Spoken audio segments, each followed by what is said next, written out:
السلام علیکم۔ بہت دنوں بعد آج میں آپ سے رابطے میں آیا ہوں۔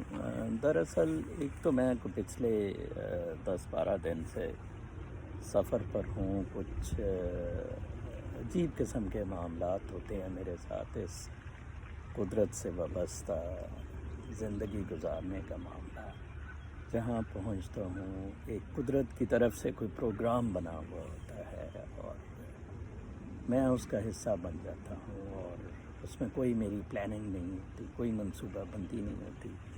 میرے ہوسٹ ڈاکٹر معصوم آبدی، میرے استاد بھی آج مجھے اپنے گھر کے قریب کی ایک جھیل میں لے آئے، اور میں قدرتی طور پر آج تقلید پہ بلاگ لکھنا چاہ رہا تھا، جب صبح مجھے آمد ہی اس چیز پر ہوئی تھی۔ سقراط بہت یاد آیا، اور تقلید نے ہمیں بالکل جانور سے بھی بدتر بنا دیا ہے۔ میری بلی سمبا اور کچھ جانور میں دیکھتا ہوں، یہ بطخیں اس جھیل میں قدرت کو انجوائے کر رہی ہیں، ہم قدرت کو انجوائے نہیں کر سکے۔ کیونکہ تقلید کیا ہے؟ تقلید شہرت ہے، تقلید مادہ پرستی ہے، تقلید شو بازی ہے، تقلید جھوٹ ہے، فساد ہے، فتنہ ہے، قتل و غارت ہے، دوسرے پر اپنی سوچ ٹھونسنا اور جمانا ہے،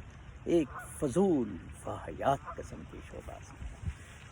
آج کا یہ جو منظر ہے یہ جنت سے کم نہیں ہے، اور یہ منظر مجھے بالکل مفت ملا ہے۔ انعام اس رب تعالیٰ کی ذات جس نے یہ اس کائنات کو تشکیل کیا، جو میں بھی ہوں اور جو تم بھی، ہم سب ہیں۔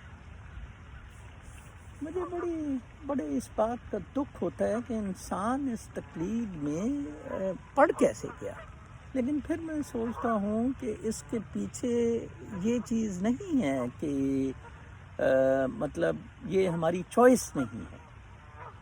جیسے کہتے ہیں نا کہ دیکھا دیکھی ہر کوئی اس چیز پہ لگ پڑا، اور امریکہ میں کیوں بار بار کہتا ہوں کہ بہت روحانیت ہے، اور بہت زیادہ لوگ قدرتی زندگی کے قریب جانے کی کوشش میں مگن ہیں، مصروف ہیں۔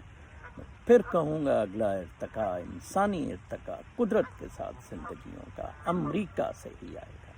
امریکہ میں ایک اوریجنل کلچر ریڈ انڈینز کا تھا، باقی سارے لوگ امیگرینٹس ہیں۔ وہ اپنے آپ کو ایک وجود کی تشکیل ایک مختلف رنگوں میں دینے کی کوشش کرتے رہے، کچھ سرمایہ دارانہ نظام، کچھ آزادی رائے اور کیا کیا چیزوں کے۔ میں نے ادھر سوزن سونٹیگ کی مثال دی ہے کہ میں اسے بہت زبردست سمجھتا ہوں انڈیپینڈنٹ تھنکنگ میں، لیکن کہیں آ کر انڈیپینڈنٹ تھنکر بھی بالکل تقلید کی طرف مائل ہو جاتا ہے، گروپ بندی کی طرف۔ میرا بالکل کسی گروپ سے کوئی تعلق نہیں، میں ایک انڈیپینڈنٹ، ایک آزاد حیثیت اور ایک آزاد سوچ رکھتا ہوں۔ اس کنونشن میں بھی میرا جانے کا فیصلہ صرف اور صرف اپنی اس سوچ کی عکاسی، اس سے زیادہ بالکل کچھ نہیں۔ کوئی پیسہ، شو بازی، دیپک چوپڑا جیسا کوئی کسی قسم کا چکر نہیں ہے۔ ایکھارٹ ٹولے میرا ہیرو ہے۔ یس، اگر آپ نے موجودہ لمحے کو انجوائے کرنا ہے، زندگی کو انجوائے کرنا ہے، اس طرح کے جھیل جیسے مناظر ہر جگہ موجود ہیں، آپ کے نزدیک بھی موجود ہوں گے، ادھر کچھ وقت گزاریں۔